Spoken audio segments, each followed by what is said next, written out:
Saya akan ngaji tentang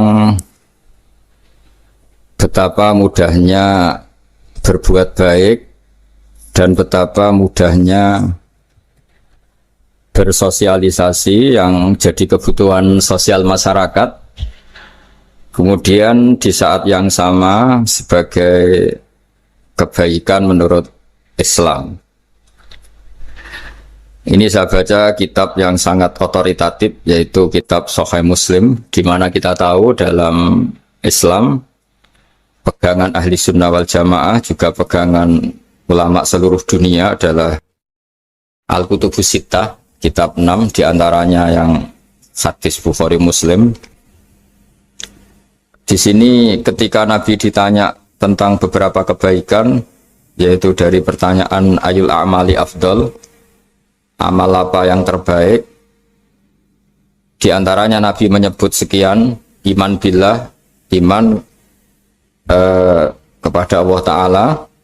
Kemudian ini yang penting dilakukan semua pemimpin, oleh bupati, oleh wakil bupati, oleh seluruh pemimpin, baik struktural maupun kultural, maupun pemimpin kecil, yaitu di keluarga. Yaitu Nabi ngendikan di antara misi Islam adalah memperdekakan budak. Kemudian ada yang lagi tanya lagi, fa'illam af'al. Lalu dari sekian kebaikan yang butuh biaya itu saya tidak mampu melakukan ya Rasulullah. Kalau nyumbang masjid saya tidak mampu. Kalau berbuat bikin fasilitas umum saya tidak mampu. Ada yang sekian pertanyaan dari sahabat, kalau misalnya kebaikan yang butuh biaya kami tidak mampu, termasuk di sini disebutkan kemampuan berhaji, kemampuan zakat, kemampuan sedekah. Kalau semua itu kami tidak mampu ya Rasulullah. Kata Nabi, tu'inu soni'an aw tasna'u li akhraq. Ini di Sahih Muslim di bab iman dengan judul Babu Bayani Kaunil Iman Billah Afdalal A'mal. Kalau saya tidak mampu semua melakukan itu ya Rasulullah, yaitu melakukan kebaikan yang butuh biaya, kayak bangun masjid, bangun jalan, bangun fasilitas-fasilitas publik. Tu'inu soni'an aw tasna'u li akhraq. Tu'inu nulungi sira soni'an ing wong sing ahli sun'ah, ahli kreatif, atau ahli, kalau orang sekarang itu bilang dia pekerja.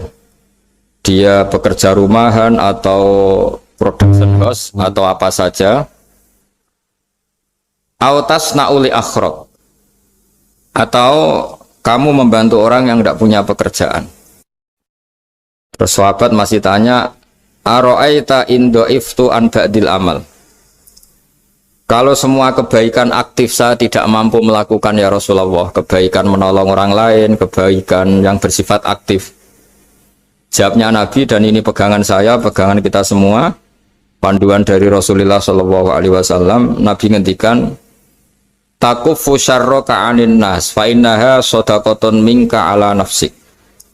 Ya, saya ulang lagi, takufu syarroka anin nas fa innaha shadaqatun minka ala nafsik. Kamu dalam berislam cukup menjaga supaya kejelekan kamu tidak punya imbas pada orang lain. Ya, ini penting dalam Islam. Jadi kalau tidak bisa berbuat baik, potensi keburukan kita jangan sampai menimpa orang lain. Keburukan itu bisa kejahatan kriminal, bisa kejahatan pidana atau merugikan orang lain, atau kejahatan yang tidak sampai kriminal tapi mengganggu orang lain. Misalnya contoh gampang ini, saya sumpek-sumpeknya sendiri ingin jalan-jalan, main di teman yang di jam kerja. Ini kan sumpek-sumpeknya saya sendiri ingin hiburan, terus wisata atau dolan ke teman yang sebetulnya saat itu dia mungkin ngaji atau kerja atau harus memenuhi kewajiban cari nafkah. Gara-gara nemuin saya, akhirnya dia dikomplain sama majikannya, atau gara-gara nemuin saya, dia akhirnya tidak ngaji sama santrinya, atau gara-gara nemuin saya, dia terganggu aktivitasnya. Itu juga tidak boleh, karena berarti keburukan kita punya akibat pada orang lain. Jadi kaidah dalam Islam itu kalau tidak berbuat baik, potensi keburukan kita ini jangan sampai menimpa orang lain. Sehingga di sini Islam menyarankan uzlah. Uzlah itu nyepi. Jadi misalnya kita baru penat, baru bawaannya itu emosi, baru gak suka kumpul orang, itu ya sebaiknya jangan jalan-jalan, karena di antara kebaikan Islam itu tabassum, senyum, atau talqatu wajhin, ceria. Tapi karena kita mungkin jatuh kredit, jatuh hutang, atau punya masalah keluarga, sehingga bawaan kita itu emosi. Nah, dalam seperti ini sebaiknya uzlah, menutup diri. Sehingga kata Rasulullah SAW dalam zaman akhir, di antara kebaikan itu kamu meninggalkan manusia, aktivitasnya, kemudian watadaun nas min syarrik, kamu meninggalkan manusia supaya nggak kena keburukan kamu. Jadi ada momen, ada saat di mana kita mungkin kalau ketemu orang itu bawaannya ingin sengak, ingin ngomong yang nggak enak, atau kita baru penat, itu sebaiknya uzlah saja, mengurung diri di kamar atau isolasi sendiri, karena bawaannya baru emosi. Nah, ini yang jarang dipraktekkan. Kalau sekarang malah banyak yang saat susah malah bawaannya ingin namam, ingin apa, menvonis orang lain atau ngadili orang lain. Padahal pesannya Nabi, kalau semua kebaikan aktif tidak bisa kamu lakukan itu, takuffu syarra ka'anin nas fa innaha shadaqatun minka ala nafsik. Sehingga keburukan kita, ya saya ulang lagi, keburukan kita yang ingin emosi, ingin apa, itu tidak punya akibat orang lain. Di sini kearifannya Rasulullah SAW, beliau masyhur ngendikan, layak dilqodi wa ghudban. Jangan sampai seorang hakim bikin keputusan ketika emosi, karena bawaannya orang emosi itu pasti nggak terkontrol intelektualnya, nggak terkontrol nuraninya, nggak terkontrol semua sifat baiknya. Itu kalau punya keputusan bahaya sekali. Sehingga Nabi dari awal ngendikan layak dilqodi wa ghudban. Orang yang sedang emosi tinggi jangan bikin keputusan penting.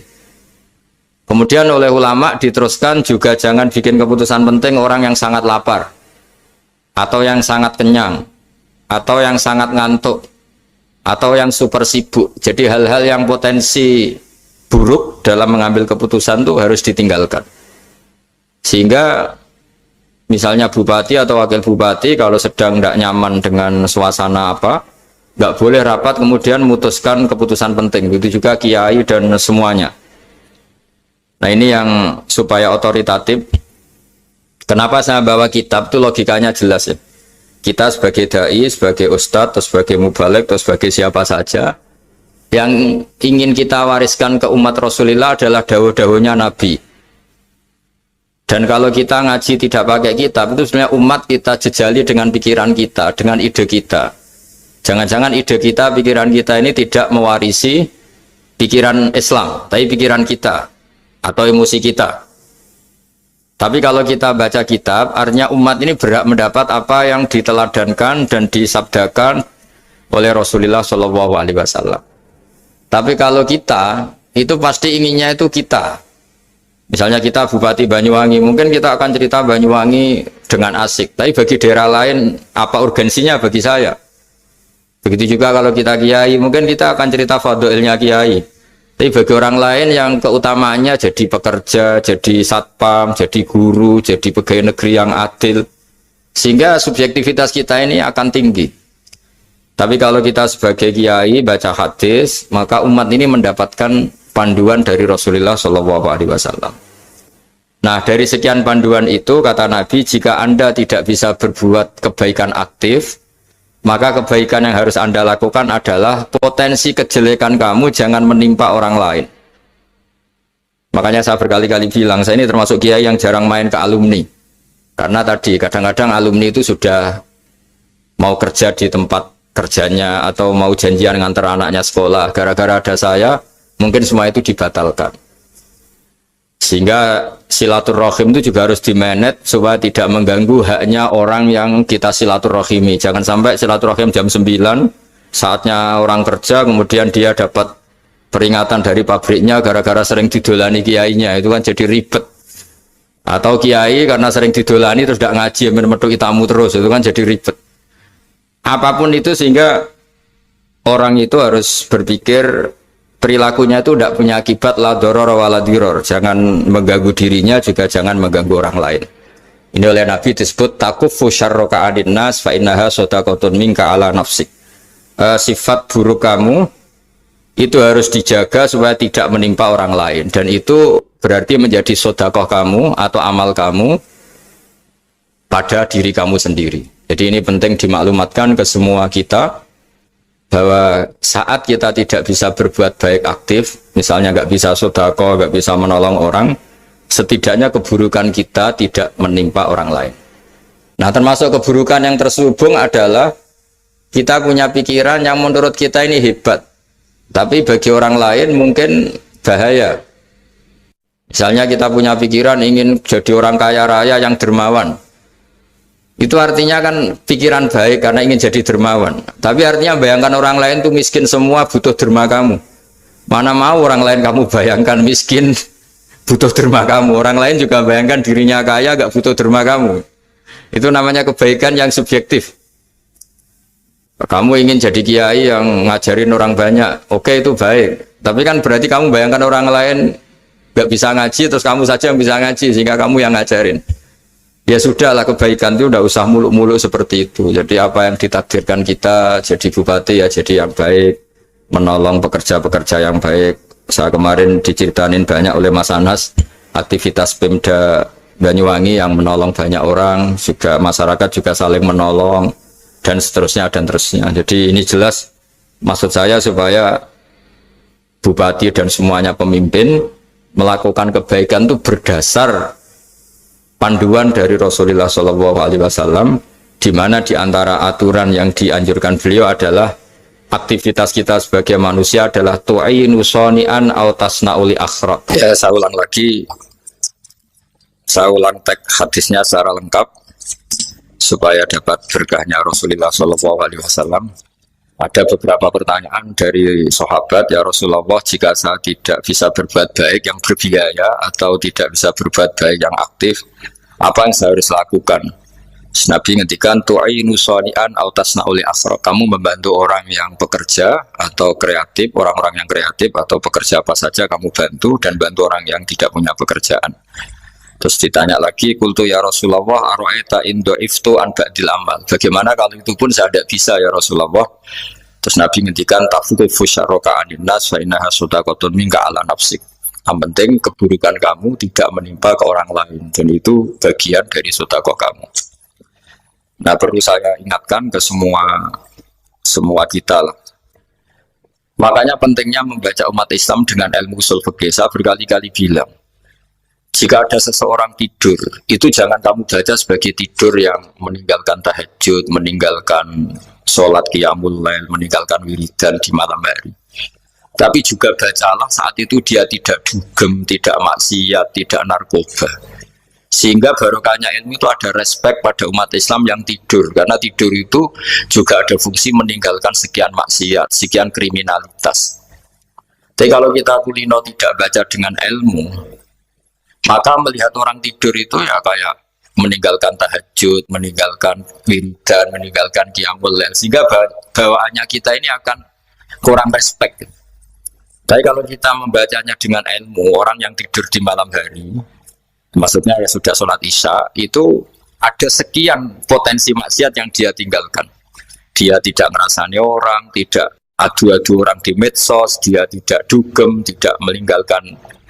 Pokoknya ada sekian kebaikan dalam saat tidur itu. Ini barokahnya ilmu. Tanpa ilmu kita tidak bisa respek seperti ini. Karena bawaannya akan, oh ini malam-malam tidak tahajud, tidak wiridan, tidak apa. Tapi kalau kita dengan ilmu, itu akan membaca dengan tidur, artinya orang tidak maksiat, tidak dugem, tidak ngerasanin orang, tidak ngata-ngatain orang. Nah di sini sadaqallahul azim ketika ngendikan wa min ayatihi manamukum billaili wan nahar. Termasuk ayat Allah itu orang tidur. Maksudnya tidur yang dengan dimaknai positif tadi, bisa istirahat, bisa meninggalkan maksiat, bisa apa-apa. Nah ini di sini hebatnya Rasulullah SAW ketika beliau memandu kebaikan. Di antara kebaikan itu apa? Takufu syarroka anin nas fa innaha shadaqatun minka 'ala nafsik. Kamu, potensi buruk kamu atau keburukan kamu jangan sampai menimpa pada manusia, pada orang lain, dan itu bagian dari sedekah kamu. Ya, saya mohon maaf sama Bu Bupati, sama semua Pemda, sama Wakil Bupati karena saya tidak bisa lama-lama. Saya punya wadifah. Tadi ini pun sudah murting ngaji saya karena saya harus ikut ngaji di sini. Dan mari sama-sama berdoa. Al-Fatihah. Jadi status gambaan ini kita mantapkan dulu. Jangan ada status lain kita di depan Allah kecuali status kehambaan. Yeah. Saya punya analogi dan itu saya ulang-ulang karena di antara ciri Quran itu mengulang-ulang sesuatu yang harus jadi pegangan. Saya ulang lagi, di antara ciri Quran itu mengulang-ulang sesuatu yang jadi pegangan. Jika kita belajar ilmu fisika atau ilmu apa saja, maka kita akan bicara materi sesuai statusnya. Jadi kita harus latihan untuk iman kepada Allah. Saya tanpa mengurangi rasa hormat, saya memberi contoh begini ya. Ini jam, materinya dari besi. Ini kertas, materinya ya kertas. Tentu secara fisik, orang akan bilang jam ini lebih kuat timbang kertas. Dan itu pasti dibenarkan dari segi materi. Tapi kalau Anda beragama dan Anda tahu bahwa pengendali alam raya ini Allah Ta'ala, maka kamu akan bilang, terserah Gus Baha. Gitu. Bisa saja jam ini saya punya niat saya hancurkan, kertas yang lemah ini saya simpan. Sehingga jam tangan ini 5 menit lagi saya hancurkan sehingga benar-benar rusak. Sementara kertas ini saya simpan sampai bertahun-tahun awet. Nah, kira-kira seperti itulah ilmu manusia. Sesuatu yang kita sangka kuat, ternyata Allah punya rencana menghancurkan itu. Dan yang kita sangka lemah, ternyata Allah punya rencana untuk mengabadikan itu. Nah, di sini pentingnya iman, lahu maqalidus samawati wal ard. Hanya Allah yang mengendalikan semua. Jadi jangan mentang-mentang kita punya ilmu bahwa materi besi itu lebih kuat timbang kertas, terus kita pastikan bahwa besi lebih awet ketimbang kertas. Kita sisakan satu keyakinan, terserah Allah, terserah pengendalinya. Nah itu agama, bilang terserah pengendalinya itu agama. Ya mungkin tadi aja problem sinyal, saya ulang lagi. Ibarat saya ini megang jam tangan, yang materinya dari besi. Ini kertas yang materinya lemah. Tentu kita akan bilang bahwa jam atau besi lebih kuat ketimbang apa? Kertas. Tapi Anda salah. Anda harusnya ngomong bahwa terserah pengendalinya. Bisa saja saya punya rencana menghancurkan besi ini sehingga 5 menit lagi hancur. Dan saya ingin mengabadikan kertas ini saya simpan di tempat yang aman. Nah kira-kira agama itu bukan anti ilmu, sehingga agama boleh kamu mengatakan besi ini lebih kuat ketimbang kertas. Tapi harus kamu tambahi dari segi materi. Tapi kalau dari segi pengendalinya, maka kita jawab terserah Allah Subhanahu wa Ta'ala.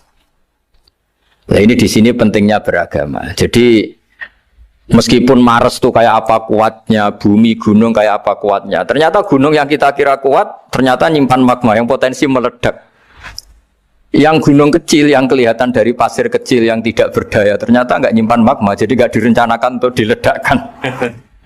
Itu, nah, agama itu seperti itu, yang disebut di surat Yasin, misalnya Allah itu siapa? Biyadihi malakutu kulli, yang dalam kendalinya itu semuanya di alam raya ini. Sehingga di kehidupan nyata juga sama. Ada orang yang nekuni ilmu ekonomi, tapi miskinnya Masya Allah. Ada yang gobloknya Masya Allah tapi kaya. Ada kiai yang punya doa banyak, hidupnya biasa. Yang nggak punya doa kaya. Itu saya pernah baca di sebuah hadis qudsi. Ada riwayat begini. Nabi Musa ketemu Allah ditanya. Limadha kata Allah, kenapa saya memberi rezeki orang yang bodoh? Semak itu orang yang bodoh sekali. Kadang tak ciptakan dia jadi orang kaya. Dan yang pintar ekonomi kadang tak ciptakan jadi orang miskin. Si Nabi ini tanya, kenapa ya Allah? Supaya dia tahu yang mengendalikan rezeki itu saya, bukan ilmunya dia. Katanya. Jadi banyak orang, misalnya kita yang pintar, dipekerjakan orang yang nggak pintar. Yang punya pabrik tidak pintar, mengerjakan orang yang pintar. Jadi ya kira-kira agama itu seperti itu. Sehingga dalam kita beragama itu yang paling ditekankan itu tawadhu. Tawadhu itu merasa sopan atau memang sopan betul. Kalau dalam Ihya disebut sekiranya Anda tidak bisa tawadhu secara rasa, tawadhulah secara ilmu. Saya ulang lagi ya, sekiranya Anda tidak bisa tawadhu secara rasa, tawadhulah secara apa? Ilmu. Karena ilmu itu akan abadi. Saya beri contoh begini, saya ini kan misalnya kiai di kampung saya atau di kecamatan saya. Saya mungkin bisa merasa hebat karena saya tokoh di sini. Tapi pastikan sebelum ada saya yang bernama Baha ini, agama sudah jalan. Dan di daerah lain yang nggak kenal saya juga agama sudah jalan. Betapa tidak pentingnya saya di kawasan-kawasan yang nggak butuh saya atau di era yang sebelum ada saya. Nah dengan ilmu seperti itu orang pasti tawaduk karena dia tahu daerah yang nggak ada saya ternyata ya ada masjid, ada agama. Periode yang sebelum ada saya juga agama jalan. Sehingga kita tidak kumo luhur, wah kalau nggak ada saya agama nggak jalan. Zaman Wali Songo tidak ada saya agama ya jalan. Ekonomi juga gitu. Kalau Anda pakar ekonomi yang mensejahterakan rakyat, cara tawaduk itu kalau nggak bisa dengan rasa, dengan ilmu. Sebelum ada kamu banyak orang kaya, banyak orang yang nggak kenal kamu juga kaya. Banyak periode yang saat itu udah ada Anda juga kaya. Berarti Anda ini tidak siapa-siapa. Makanya saya pernah didatangin seorang profesor. Ini kisah nyata. Gus, sebetulnya saya dengan bapak saya itu pinter mana. Bapak saya itu tidak tamat SD, tapi saya bisa profesor. Saya ini profesor, anak saya naik kelas saja sudah senangnya bukan main. Setidaknya ini orang bodoh bisa menciptakan orang pinter. Yang orang pinter kesulitan menciptakan orang pinter lagi. Nah, kalau kita tidak bisa tawaduk secara rasa, tawaduklah secara ilmu. Ikhlas juga gitu. Saya sering ngajarkan ikhlas di beberapa kesempatan ngaji. Kalau Anda tidak bisa ikhlas secara rasa, ikhlaslah secara ilmu. Pasti bisa. Bukan mungkin bisa, pasti bisa. Secara ilmu. Makanya di Quran disebut fa'lam annahu la ilaha illallah. Ilmu. Fa'lam itu dari kata ilmu. Saya beri contoh. Saya mulai kecil sampai sekarang. Sekarang saya sekitar umur 50 tahun. Mulai kecil sampai sekarang itu ya bilang kalau kertas ini putih. Itu ya ada yang gaji, ada yang bayar. Tapi saya selalu bilang kertas ini putih. Yang hitam ya saya katakan hitam, yang merah saya katakan merah. Kenapa? Karena itu fakta. Saya ulang lagi, karena itu fakta. Sehingga saya untuk mengatakan putih tidak perlu ada yang bayar. Sehingga ketika kita latihan sholat, latihan ibadah, dan mengakui Allah itu sebagai Tuhan kita akan malu. Loh, faktanya Allah itu kan Tuhan. Mau mengatakan fakta kok minta upah ini gimana? Kita mengatakan Allah Tuhan itu sama dengan mengatakan kertas ini putih. Sama-sama itu fakta. Sama seperti saya mengatakan Pak Jokowi itu presiden kami. Itu kan fakta. Masa nunggu kalau dikasih BLT katakan presiden, kalau enggak ya enggak. Itu kan ribet jadi. Pak Manut misalnya rektor UGM. Mbok saya enggak digaji di sana atau enggak kerja di sana bilang kalau beliau itu rektor. Pak Ganjar gubernur Jawa Tengah. Mbok saya dikenal apa enggak ya beliau tetap gubernur. Lama sekali kita mengatakan fakta itu ikhlas. Ikhlas itu artinya enggak minta apa-apa. Karena kita ingin ngomong sesuai fakta. Nah Allah Tuhan itu fakta gitu. Nah kenapa untuk mengatakan Allah Tuhan nunggu? Dah saya ini Tuhan kamu. Ya nunggu dulu Gusti, kalau engkau masukkan kami ke surga, engkau Tuhan. Kalau enggak ya enggak jadi. Tidak bisa seperti itu. Ya Allah tetap Tuhan. Nah kalau Anda tidak bisa ikhlas secara rasa, ikhlaslah secara ilmu. Ilmu ya tadi kita akan selalu bilang yang putih, putih, yang hitam, hitam. Makanya ini pentingnya ilmu. Tawaduk juga gitu. Kalau Anda ditakdir orang yang GR, yang gede rumongso, ditakdir orang yang kumo luhur, secara rasa bisa dilawan secara ilmu. Ada periode di mana sebelum ada kita yang kaya ya banyak, yang dapat hidayat ya banyak, yang terpelajar ya banyak. Ada daerah yang nggak kenal kita, nyatanya pendidikan di situ jalan, sistem sosial baik. Betapa tidak pentingnya kita. Nah ini nanti memaksa kita atau melatih kita untuk tawaduk. Nah dari hikmah ilmu itu kemudian kita minta maaf sama orang lain itu mudah.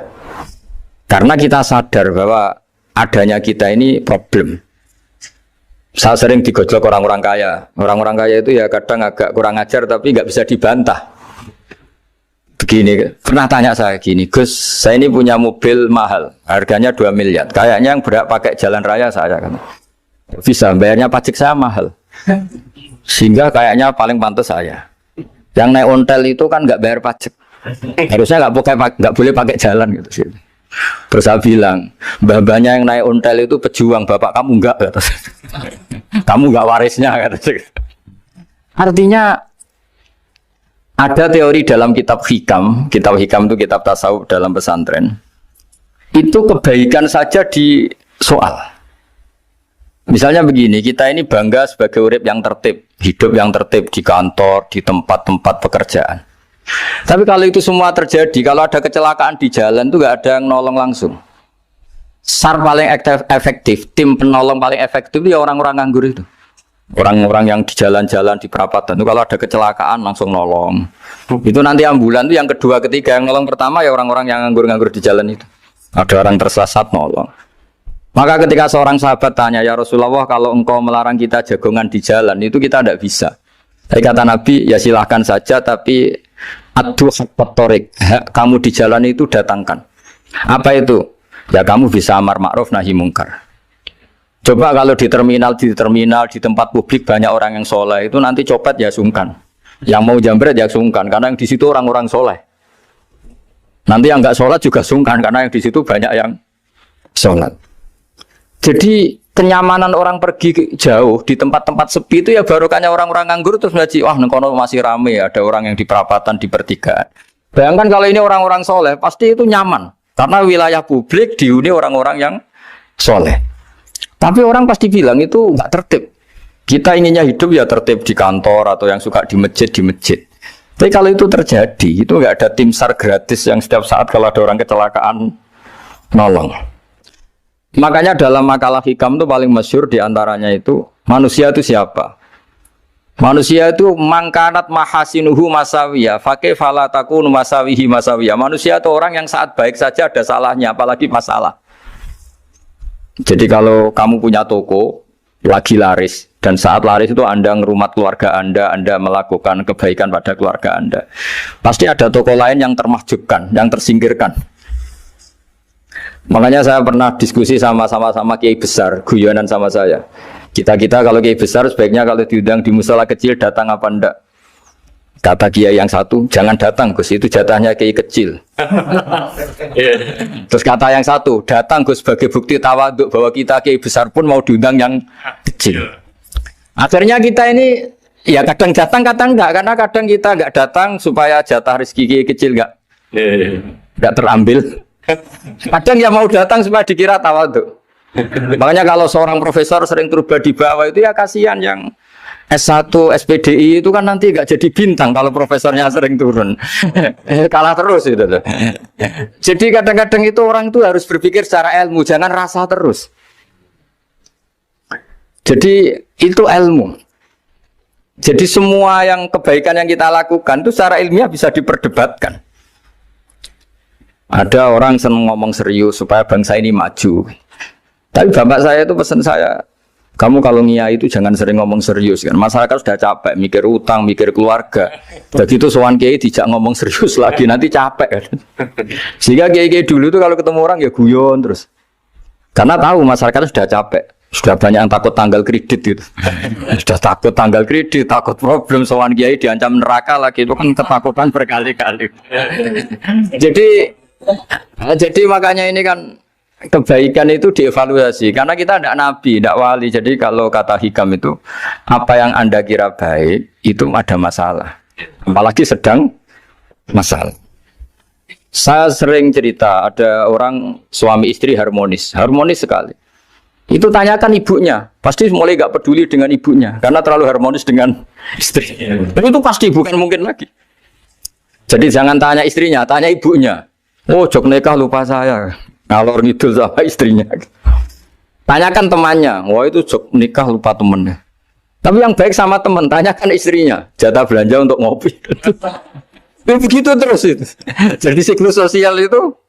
Nah, di sini pentingnya saling minta maaf karena dalam kebaikan kita pasti ada kesalahan. Ketika karir kita baik di pemerintahan maupun di kampus, pasti dengan sendirinya ada yang agak tersingkirkan.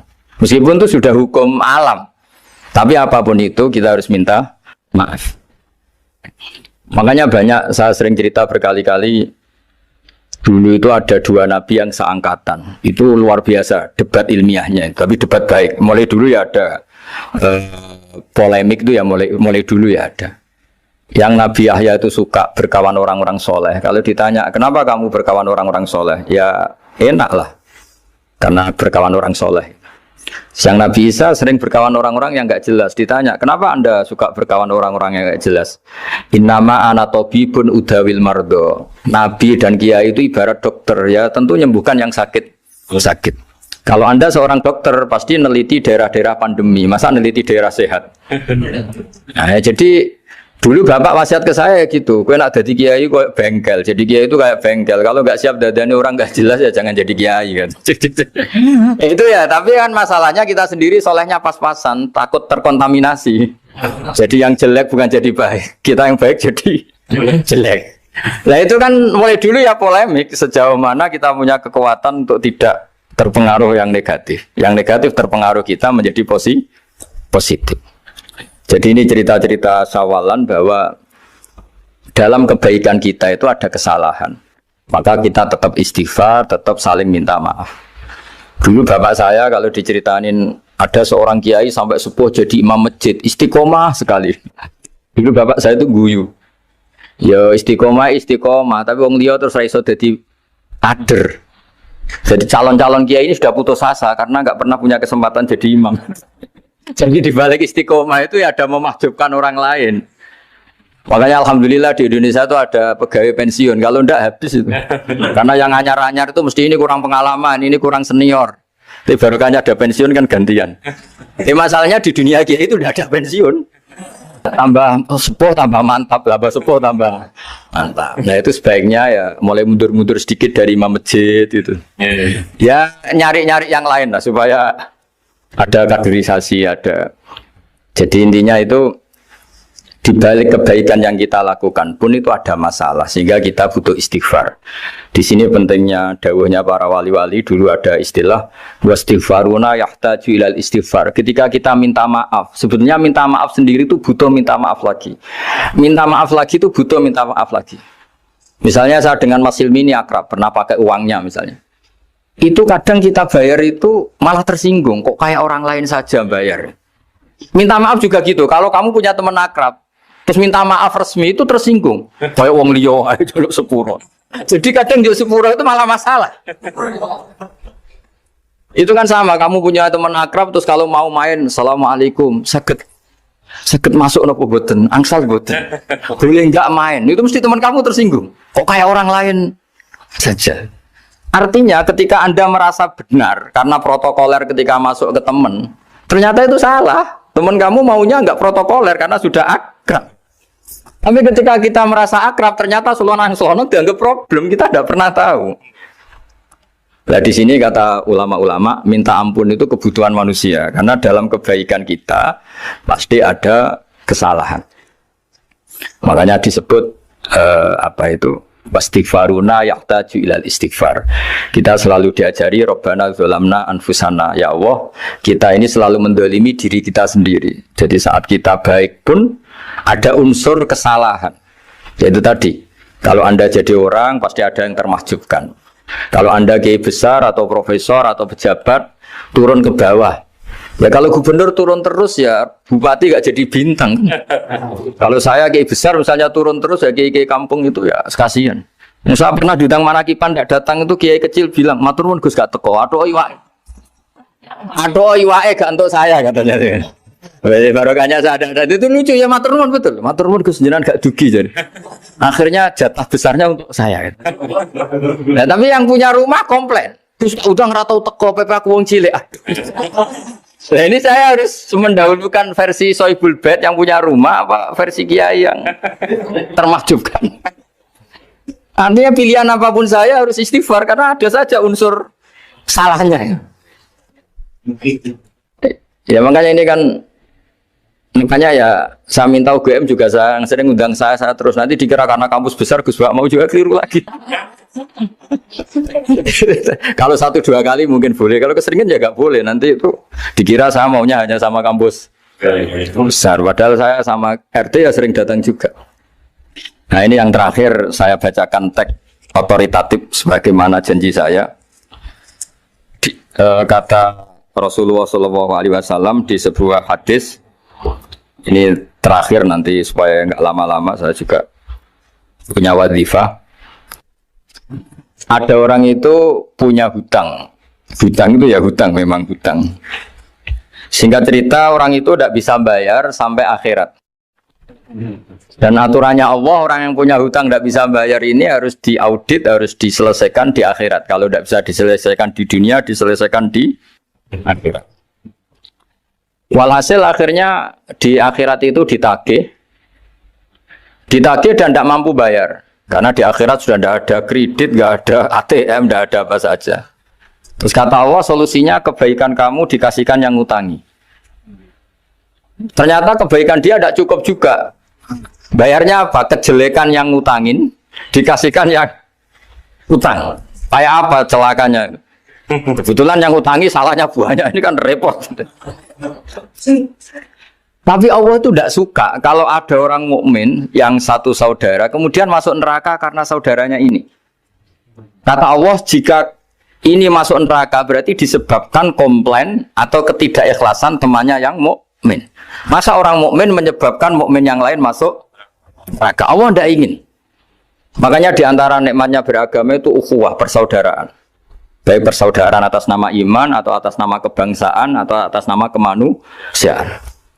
Akhirnya si yang ngutangi ini tadi, jangan dibahasakan kreditur, nanti kita kayak banknya yang ngutangin lah nanti.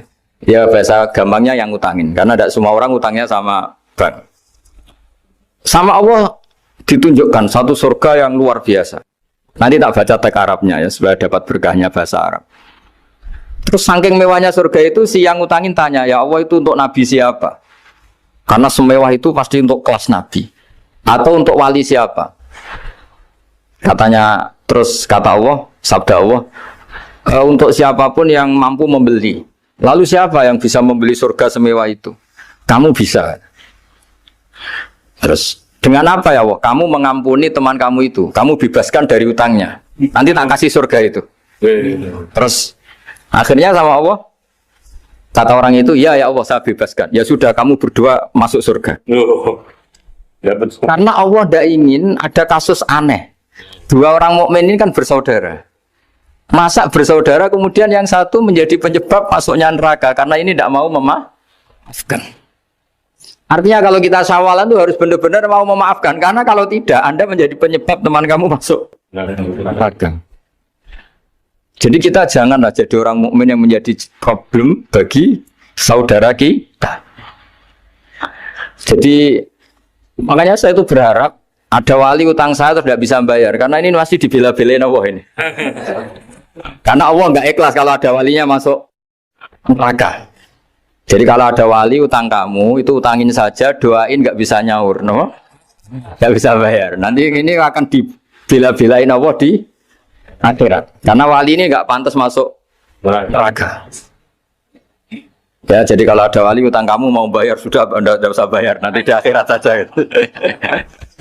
Lah yang ribet kalau yang kamu utangin dia ahli neraka, kamu nagihnya disuruh masuk neraka. Nah, itu ribet itu.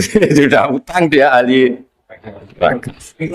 Ya tak baca teksnya supaya ini ada di kitab Ihya halaman 197 juz 2. Status hadisnya waqala shahihul isnad, kata Imam Hakim, hadis ini shahihul isnad. Saya baca Arabnya nanti insya Allah sebagian ya supaya kelihatan teks aslinya di bab hukukul muslim. Bainama Rasulullah sallallahu alaihi wasallam jalisun izdhika hatta badat sanayahu. Nabi ketika santai-santai duduk tahu-tahu tertawa sampai gigi depannya itu kelihatan. Jadi tertawa sangat sampai gigi depannya kelihatan. Yang notabene beliau sering hanya senyum, kali ini tertawa betul sampai gigi depannya kelihatan. Faqala Umaru radhiyallahu anhu, ya Rasulullah bi abi anta wa ummi malladhi adhakaka. Apa yang bikin kau sampai tertawa seperti itu? Qala rajulani min ummati jasaya baina yaday rabbil izzah. Dua lelaki dari umatku sama-sama sungkeman nuntut keadilan di depan Allah. Jasaya itu sungkem, duduk bersimpuh itu kalau dalam bahasa Arab itu apa? Namanya jasiyah. Faqala ahaduhuma ya rabbi khudli madlamati min hadza. Faqala wa rudda ala akhika madlamata. Qala ya rabbi lam yabqali min hasanati syai'un. Faqala wa ta'ala li talib kaifa tasna'u bi akhika wa lam yabqalahu min hasanati syai'un. Faqala ya rabbi falyahmil anni min auzari. Kalau kebaikannya dia tidak cukup, ya salah saya supaya dilimpahkan ke dia. Terus summa fadat aina Rasulillah sallallahu alaihi wasallam bil buka. Nabi di tengah-tengah cerita tuh nangis. Senangis-nangisnya karena habis seneng lalu nangis karena ini kan kebaikannya sudah dikasihkan habis cukup nggak cukup. Akhirnya kejelekan yang ngutangin ini diberikan. Makanya kalau kamu ingin masuk surga, utangi orang-orang soleh sebanyak-banyaknya. Dan doain nggak bisa apa? Nyaur. Tapi tak jamin orang soleh itu nggak suka utang. Karena hidupnya sederhana ini. Kayaknya saya tidak akan utang Mas Ilmi itu. Karena orang soleh itu hidupnya sederhana, pasti tidak butuh. Kalaupun utang paling ya untuk makan kan gampang nyaurnya apa?